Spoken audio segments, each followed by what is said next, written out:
Next లెవెల్కి వెళ్తుంది sir. ఇప్పుడు ప్రొడక్షన్ ఏమో రైతులకి ప్రొడక్షన్ బాగా పెరుగుతుంది సార్. ఇప్పుడు మనం అరటి చూసుకున్నాం, లేకపోతే మామిడి చూసుకున్నాం, కూడా కానీ వాళ్ళకి ప్రాపర్ కాస్ట్ మీరు చెప్తున్నట్టుగానే అది అందడంలో కొంత ఇబ్బంది కలుగుతుంది అనేది రైతులు చెప్తున్నారు. ఉల్లి కానీ వీటన్నిటి నేనేమంటానంటే వాళ్ళు కూడా అర్థం చేసుకోవాల్సింది, ప్రజలు తినే పంటలు మనం పండించకపోతే ఆ పంటలు ఎవరు కొనలేరు.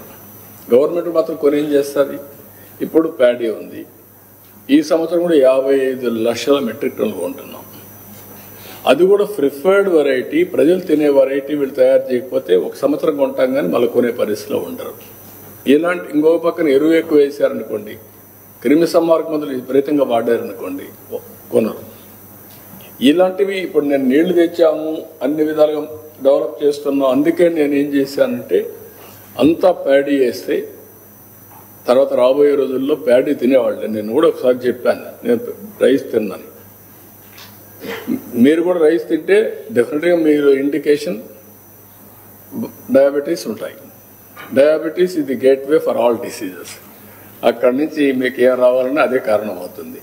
But what is the way forward వచ్చి ప్రజల కన్జంప్షన్కి అనుగుణంగా మనం కూడా పంటల మార్పిడి చేసుకోవాలి. ఓకే, ఆంధ్రప్రదేశే మార్కెట్ లేదు, చాలదు. ఒకప్పుడు మన ఇంటికే మార్కెట్, మనం పండించుకు మనమే తినేవాళ్ళం. ఇప్పుడు అది అయిపోయింది. ఇప్పుడు ఏంటి, మనం పండించింది బయట వాళ్ళు తినాలి. అది కాకుండా ఆంధ్రప్రదేశ్ ఒకటే మార్కెట్ చాలదు. ఇప్పుడు నేనేమన్నానంటే హార్టికల్చర్, అక్వాకల్చర్కి వెళ్ళాం. అక్వాకల్చర్ చైనా, అమెరికాలో ట్రంప్ దెబ్బతో మన రొయ్య దెబ్బతినింది, గదిగలాడింది. ఓకే, ఆల్టర్నేటివ్ ఆ రైతాంగం ఆలోచించారు. నేను కూడా ₹1.50 ఇచ్చాను, ముందుకు వెళ్ళిపోతున్నాం.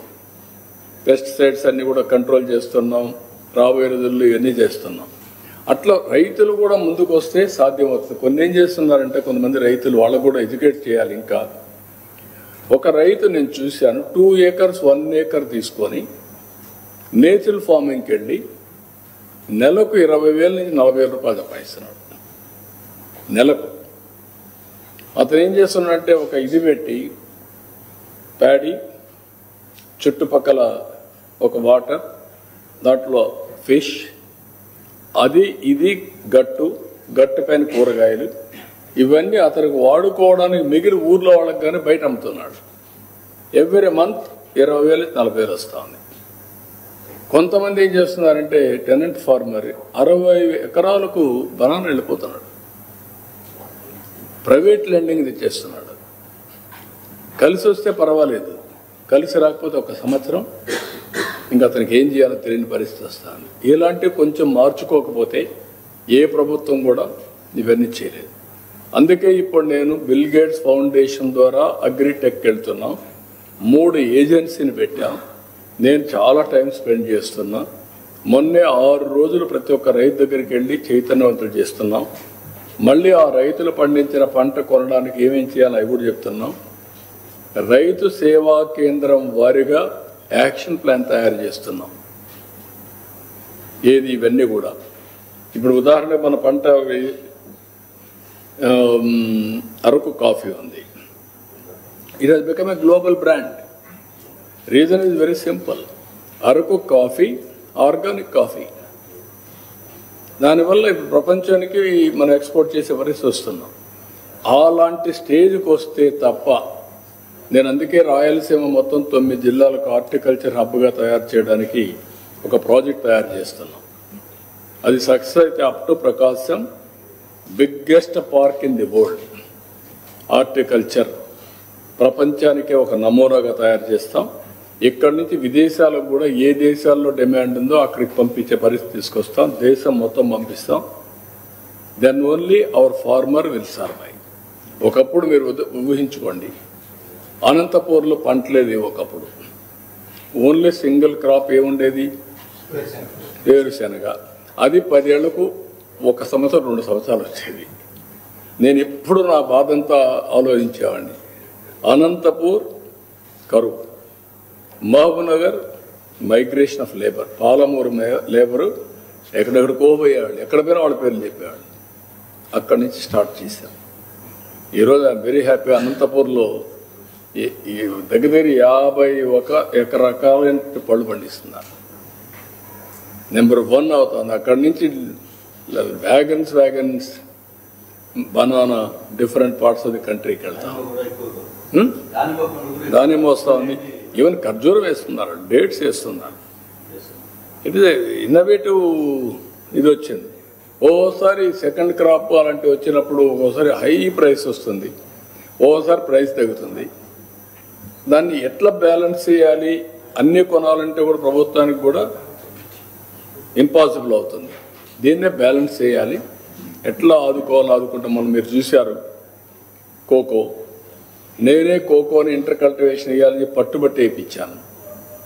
ఇండియాలో డిమాండ్కి 20% కోకో మనమే తయారు చేస్తున్నాం. అది 80% పోవాల్సిన అవసరం ఉంది. అట్లా వేరియస్ యాంగిల్స్లో పంటలు 3-4 క్రాప్లు వస్తాయి. ఇప్పుడు ఒక్క ఆయిల్ ఫామ్లో 4 crops they can cultivate. Various alternatives ఆలోచించి మనం ముందుకు పోతున్నాం. ఇది రైతులు కూడా అందిపుచ్చుకుంటారు.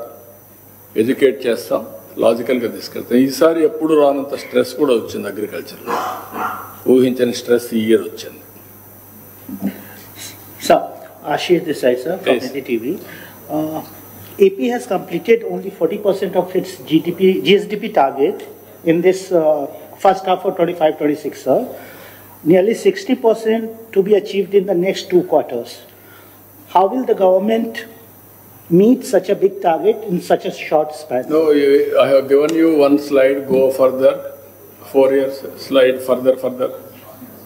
Forward. Back. No. Yeah. Here, if you see, first quarter 2021, 41%, 15%, second quarter. That is actuals. Always second quarter is better than first quarter.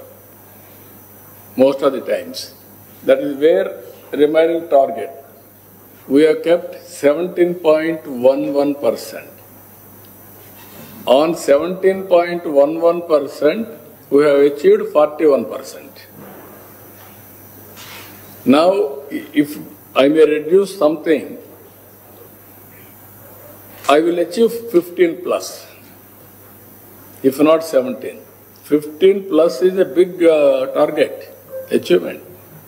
Double-digit growth, everybody is saying impossible. Now I am going 15 plus.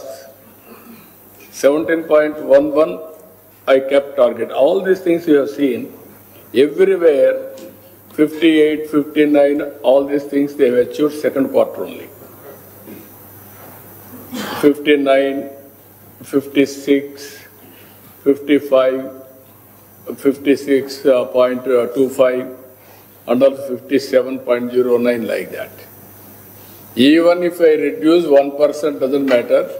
I will achieve 2% also. If I reduce, I will achieve my target, 15 plus. Agriculture comes in the later part because first. Agriculture always coming in the later part. Horticulture, agriculture, all these things. Livestock is a continuous process. Agriculture, horticulture will come later part.